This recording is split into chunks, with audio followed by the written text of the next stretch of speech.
Concerns range from personal and specific experiences to claims of wide-reaching failures of the system. The concerns are compounded by the California policy of mailing ballots to every registered voter in the state.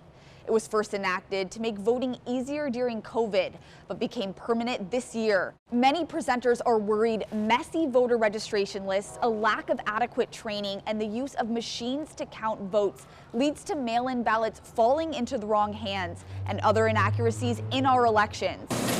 Some say the problems start at the very beginning of the process with voter registration rolls. This is a list of everyone registered to vote here in Kern. Many of the people said these lists aren't maintained well, which leads to the possibility that people could vote twice or in place of someone else. One speaker, Leilani Tedeschi, brought up the birth dates of people on the list. I analyzed the voter roll and found 262 voters who were born on January 1st, 1900, which makes them 122 years old. The Secretary of State's office said the state's current election code requires everyone to include their birth date when registering to vote. This is to establish voters are at least 18 years old. But this law didn't go into effect until the 1970s. Once that became part of the voter registration requirement in California, we would have reached out to all those voters to get their birth dates. And many of them did, and we were able to update the information, but some of them didn't. The Secretary of State told us those who registered to vote before the law went into place and didn't update their information to include their birth dates were, quote, grandfathered into the system and assigned the January 1st, 1900 birth date. We simply do not have that information in the computer system. And as many computer systems do, if the field is vacant for something like that, a date, it defaults to a January 1st, 1900. From the voter registration list 17 News obtained this year, we found 256 people have the birth year 1900. That would make them 122 years old. But we looked through every one of those 256 people and found all but 2 voters have the birth date January 1st, 1900. That indicates it's unlikely many of these people are actually 122 years old. Rather, they were most likely assigned the January 1st, 1900 birth date by the computer because they didn't update their date of birth after the law went into effect. But when it comes to the remaining 2 people who have the birth years of 1900 but not a birth date of January 1st, one has a birthday of January 18th, 1900, and the other has a birthday of May 6, 1900. We called the voter with the birth date listed as January 18th, 1900. She told us her birthday is actually January 18th, 1990, which makes her 32 years old. She said she might have put that 1900 year by mistake, but we couldn't locate the other person.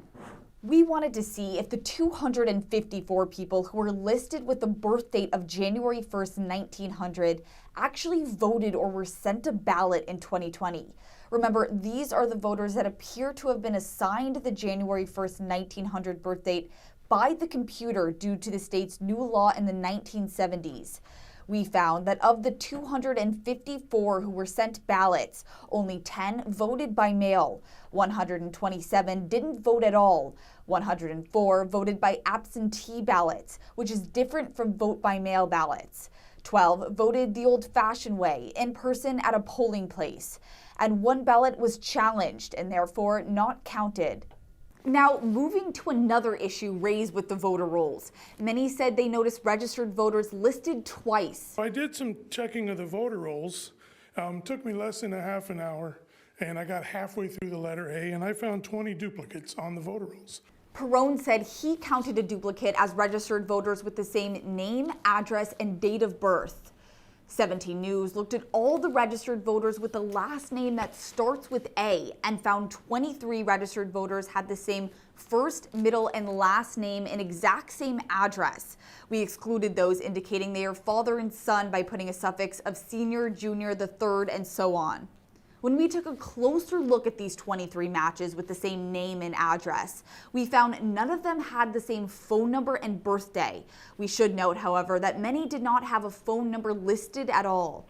We reached out to Perone to ask about this, but haven't heard back. A number of residents said they saw people that they know have moved out of Kern County still on the voter list. I looked at the voter roll, and I also coach at Taft College, and I was able to count over 250 of my former student athletes that were still on the voter roll, that no longer live in Kern County. When we asked Bedard about this concern, she told us the county is frequently notified by the post office or another county that someone has moved. But outright canceling that person's registration still requires action from the voter. Once we get notified that somebody's moved, then we reach out to them. If they've given a forwarding address, if they haven't, then we can't. And so they get moved, you know, they aren't canceled, but they are moved off the active registration roll. So they really aren't considered registered at that point. They are put into what is called an inactive status. And then but in the one place that inactive still shows up is we are required to include them on the list at the poll sites. Bedard said those on the inactive list aren't sent a ballot in the mail. And in the case of the 250 former student athletes on the voter roll, because Mayoko says he saw the names on the list at a polling site, it is possible the county was notified these students had moved away and put them on the inactive list. That would mean by law, the county is still required to put the names on the list at the polling site. EIP speakers told the Board of Supervisors many said they saw poll workers and volunteers who didn't seem well trained, especially when it came to verifying signatures. Leilani Tedeschi, who spoke with 17 News on the phone but declined an interview on camera, praised Kern's neighbor up north, Tulare County, as having a process we should follow.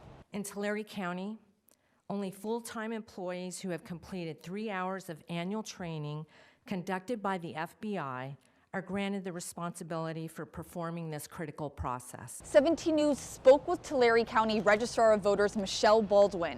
She said their signature training is done ahead of elections, not annually, and is conducted by Larry Liebscher.